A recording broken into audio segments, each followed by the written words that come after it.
चीन के plane, military plane, तुर्की के मिलिट्री प्लेन पाकिस्तान पहुंच रहे हैं। ये सामान्य मिलिट्री एयर ट्रैफिक से हटकर नजर आ रहा है। क्यों डिप्रेशन का शिकार हो रहे हैं आप? अपनी तरफ देखें, अपने मुल्क की तरफ देखें। हाँ बिल्कुल, देखो एक बात तो माननी पड़ेगी शामनी कि अभी फिलहाल में पाकिस्तान और बांग्लादेश के रिलेशन काफी अच्छे होते जा रहे हैं और ये भारत के लिए कॉज ऑफ कंसर्न है। यहाँ भी आपके दिलों में खौफ बैठा हुआ है। हमारे ना श्रीलंका के साथ अच्छे, ना बांग्लादेश के साथ अच्छे। नेपाल होता था एकदम छोटा भाई इंडिया का, वो भी नहीं है अब। चाइना के साथ तो क्या ही बोलो, तो हमारे किसके साथ अच्छे हैं? जिसके साथ हमारे ताल्लुकात खराब होंगे उसके साथ आपके अच्छे हो जाएंगे ताल्लुकात। हमने जो है 3 बार मोदी जी को वोट दिया, पर वास्तव में अब लग रहा है कि कितनी बड़ी गलती की हमने। ये तो सांप को दूध पिलाने वाला काम किया हमने। ना आपने अपनी अवाम के साथ भी ताल्लुकात खराब किए हुए हैं। मोदी जी ने तो कहा था कि हमारे पिताजी आजादी की लड़ाई में शहीद हो गए। जब प्रधानमंत्री जी के पिताजी आजादी की लड़ाई में शहीद हो गए तो 1950 में इनको पैदा कौन किया? तो 50 तू किवें आ गया यार? गल तो समझने वाली गल। अस्सलाम वालेकुम नाज़रीन, मैं हूं आपका अपना सरफराज विकी अल मशहूर सुसरा।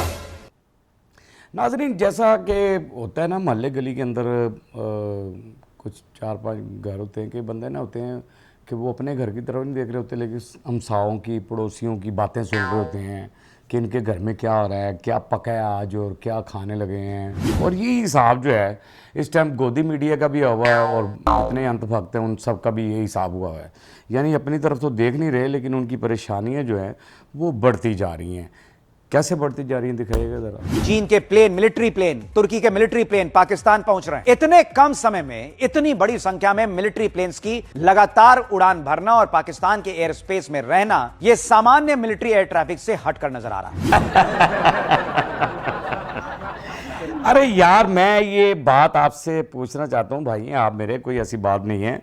मैं आपसे ये पूछना चाहता हूँ कि भैया हमारा एयरपोर्ट है, हमारे लोग हैं, यहाँ उतर रहे हैं, तो आपको काय की टेंशन है, काय की परेशानी है, आपकी नींदें क्यों उड़ी हुई हैं, क्यों डिप्रेशन का शिकार हो रहे हैं आप? अपनी तरफ देखें, अपने मुल्क की तरफ देखें। आपको क्या बेहतरी करनी चाहिए अपने मुल्क के लिए, आपको क्या सोचना चाहिए? आप गोदी मीडिया जो है ना, वो अजीबोगरीब सी बात है कि क्यों उतर रहे हैं जी, इतने उतर गए हैं, इतने उतर गए हैं, रात दिन यही सोचे जाएंगे आप। पीछे भी मैंने दिखाया ब्लॉग में कि आपने जो है ना, आपको ये परेशानियां आपकी बढ़ती जा रही हैं। अच्छा, ये परेशानियां और भी आगे बढ़ रही हैं। ये दिफाई तजिया निगार हैं इशवानी, ये भी कुछ कह रहे हैं। क्या कह रहे हैं? हाँ बिल्कुल, देखो एक बात तो माननी पड़ेगी शामनी कि अभी फिलहाल में पाकिस्तान और बांग्लादेश के रिलेशन काफी अच्छे होते जा रहे हैं और ये भारत के लिए कॉज ऑफ कंसर्न है। यानी बांग्लादेश के साथ भी ताल्लुक जो हो रहे हैं वो भी मिर्चें लग रही हैं आपको, वो भी चमुने तंग कर रहे हैं कि जी बेहतर होते जा रहे हैं बांग्लादेश के लिए और भारत के लिए ये बड़ा ये फलां है।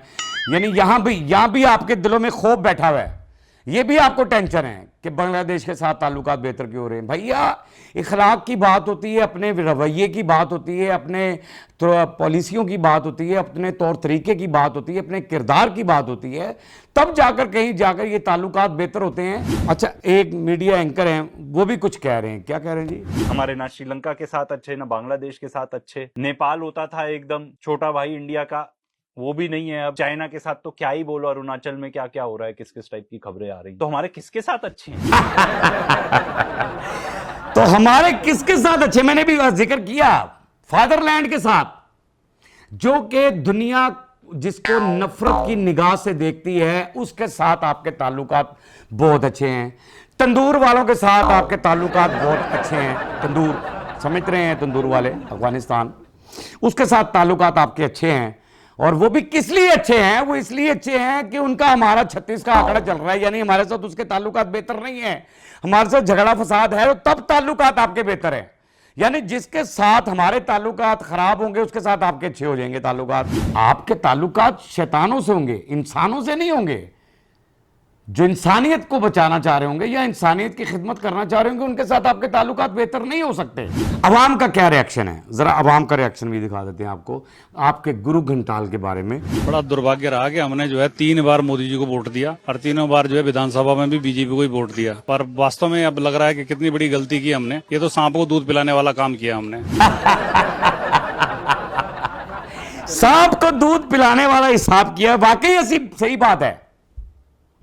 अब आप ये देखें, आपने जो ये तजिया निगार और ये एंकर और ये जो मीडिया, गोदी मीडिया परेशान है हमको लेकर, हमें लेकर परेशान है कि यार वहाँ पाकिस्तान के ताल्लुकात उनसे बहुत अच्छे हैं, फलां के साथ बड़े अच्छे हैं, ये बड़ा कुछ हो रहा है, ये हो रहा है, वो हो रहा है, जहाज़ उतर रहे हैं। तो वहाँ आपकी आवाम का भी रिएक्शन है, आपने अपनी आवाम के साथ भी ताल्लुकात ख़राब किए हुए हैं।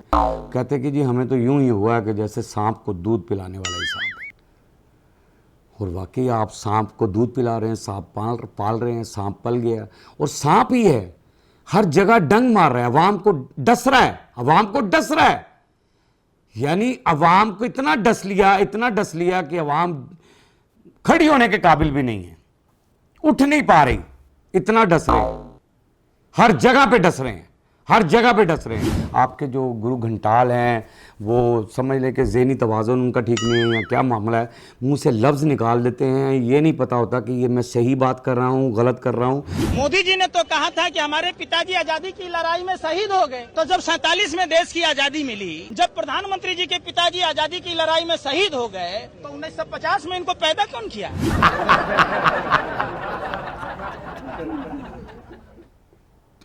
अच्छा, अब मुझे ये बात समझ नहीं आ रही, इसका अगर मैं पोस्टमार्टम करने लगूं, बैठ जाऊं, अब भाई मेरी बात सुने, ये जलील तो क्या मुल्क को तो ये बेइज्जत कर ही रहा है, मुल्क के साथ तो ये ऐसा कर ही रहा है कि आप सांप को दूध पिला रहे हैं।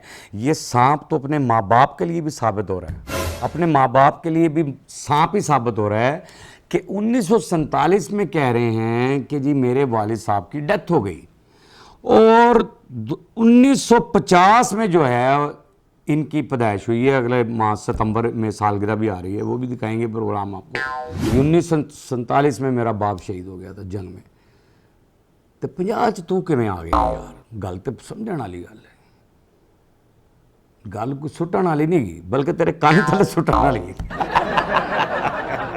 लेकिन आपके लिए गाना बना दिया है और बड़ा कमाल गाना बनाया है, वो एंड में आपको दिखा रहे हैं, तो गाना सुनाइएगा जरा। जनता अब खून के आंसू रोए, खुशी के दिन खो गए, तेरे जैसा अब तक ना हुआ है कोई राजा, दुनिया को छोड़ो अपने ही देश का बजा दिया बाजा, तू उड़ जा रे बहरूपिये, तू दूर जा रे रंग रूपिये।